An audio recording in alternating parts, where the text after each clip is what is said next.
We'll do an opening statement from you when you're ready, and then questions for Coach. Yeah, it's just one of those, I gotta get my ego out of the way and start, who cares how sloppy it is, and the goal is to win games and then out-compete the other team, and obviously they competed their tails off, but we did a great job too with that.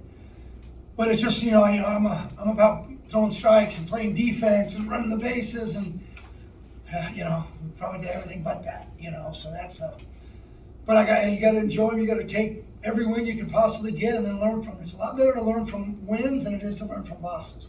Yesterday was one of those deals, you get behind a certain amount of runs, it's a throwaway game, you gotta use other pitchers just to try to get by and then to try to have the right guys today. So but I'm really proud of the kids, you're getting their butts kicked and then beating a great offensive club like this and a great club like this. And we gotta take every win and just try to grow from it and just try to become a winning ball club. That's gotta be the goal every day for us. Coach, 24 hours ago we were talking about just a beat down. The response from the team was pretty good and probably a signature win in your short tenure so far at the helm. What does that say to the response of this team? Yeah, I just think, we got great kids that are resilient. They've been through a lot, So, and you sort of see it sometimes, the scars show up during the game, like, here we go again, and like, no. This is a different year. We're in 23. Play. So that's some of the things that we've got to, I'm used to coming from a power of strength that's won all these kind of games, and that you go into the dugout looking at the other team going, yeah, we're already up 2-0, because when it comes to a tight ball game, we're going to get you, and that's what we need to become, and we're going to do the best we can to become that kind of group.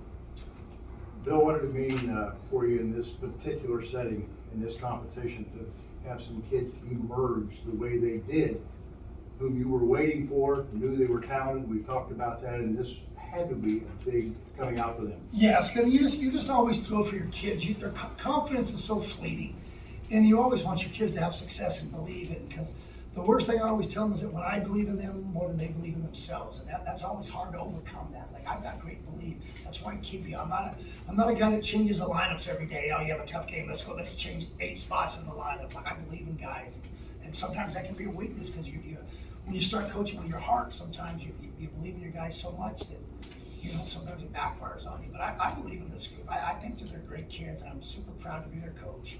We're going to continue to work. And we've only had like 2 practice days since the start of the year, so there's some of the things we want to try to develop that we don't really have enough practice time being on the road so much. And like traveling on Mondays, the last few Mondays, so tomorrow's actually has to be Mondays and off. Because even though it's a travel day, it's not considered an off day, because in college baseball it's called a regular day. So then Tuesday becomes our off day. Then we only have 1 practice on Wednesday before we fly out on the next Thursday. You know what I mean? So we got to really take advantage of that. And we just got to continue to grow and hopefully learn from the things that we're not doing well, and then continue to compete and do the things that we are doing well. What about Landon Vital, Cheese? Because Friday night had to be a really sleepless night for him, tough night. Come back out here today, struggle, and yet get through that. Yeah, that's what a confidence booster that's got to be for him. We have thrown him in as a freshman. We throw him in so many tough situations. You know what I mean? And I keep saying that, but like he's the best guy we have for that, and he's going to have to grow through it. And thank goodness he really did an awesome job in that 9th inning for us. What did you learn from your team this weekend? It's actually what I already knew, just how competitive they are, and that we're just going to keep playing 9 innings. And then I've also learned that it's not always going to be pretty. And I'm one of those guys that says the standard is the standard, so I refuse to give in to not becoming really good.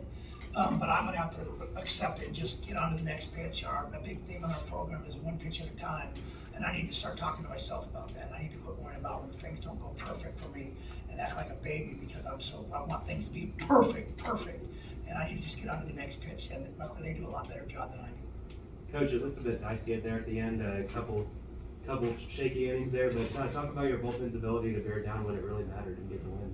Yeah, you gotta tip your hat, make some big pitches, got a couple of big strikeouts, and I like it a lot smoother. I like it 1, 2, 3s, couple pop-ups, and when you start feeling a little snake bitten, when it's like every ball's hit, bloopers keep falling, and you feel sorry for yourself, and make better pitches.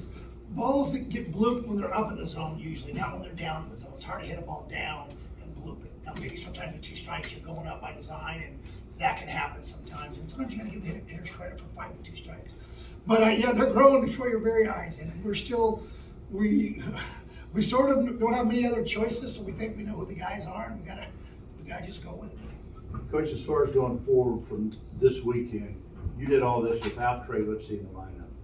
To get him back, how do you foresee the future with him in that outfield? Yeah, And what I'm he adds? super excited because, like, you know, I actually believe, although I like a lot of our offensive players, Trey's actually the best offensive player we have because of his power and his speed. He commands the strike zone so awesome, and so he's our lead outfielder that can do a little bit of everything. He's got a chance to be a first rounder next year, so he's a really special player. That he's an elite left fielder, so then it makes you become more athletic and better. And again, you know, you go to war with those who are behind you, not those you wish were behind you. So you know, until you bring it up, I don't even think of him at the time. And then actually, after we get home, we say, "Hey, how's you doing?" We brought him on this trip. We didn't bring him on the last trip, but this time I said, "We need you here. You need to learn what we do here, and then we can see your rehab and see how you're doing." Coach, Kern's blast there towards the end of the game, that was a pretty huge hit. What did that mean for the makeup of the ball club? Yeah, it would have in that situation. Put us up by 6 at that time, and that was a big one. And he had a big homer to tie a game in the 9th against Gonzaga at Grand Canyon, and so he's come up in the clutch. And he's a really special elite player. My dream for those guys is for us to become an elite program and then get some more notoriety. That people, if he was playing at a top 20 program right now, people would call Cade Kern one of the best players in the country right now. He's sort of a little hidden talent. That we need to play better baseball and get in these better events so that people realize there's some really good players in our club. Outside the white lines, talk about your tournament experience and your teams. You know, I've been to a lot of tournaments, a lot of great ones, and this was as good as it gets. Now, everybody had told me that, so I was excited, and I wasn't the one that scheduled this. Thank goodness the old staff had done it, but I sure wasn't changing it. I changed some other things, but I wasn't changing coming to Frisco. And I've had a lot of teams come here, and this was so first class from the hotel, the way that people took care of us, from Taylor, our guy that was with us all the time. I mean, this is a special event, and I know with this group, we're actually going to be the next 3 years. We're in different tournaments, and I don't want to tell everybody how great Frisco is because I want to come here every chance I can get. Every chance we can come here to Frisco, I want to be here. So, but yeah, it's as good as it gets. Coach, where's that belt going in the locker room or in the facility? Man, I thought that was sort of a joke at first. Like, I don't know. Yeah, we gotta start getting some of that stuff, and we're gonna put it somewhere they can see it, where they can remember what it takes to win on a big Sunday and to compete against a great program like Oklahoma. Anything further for Coach? Okay.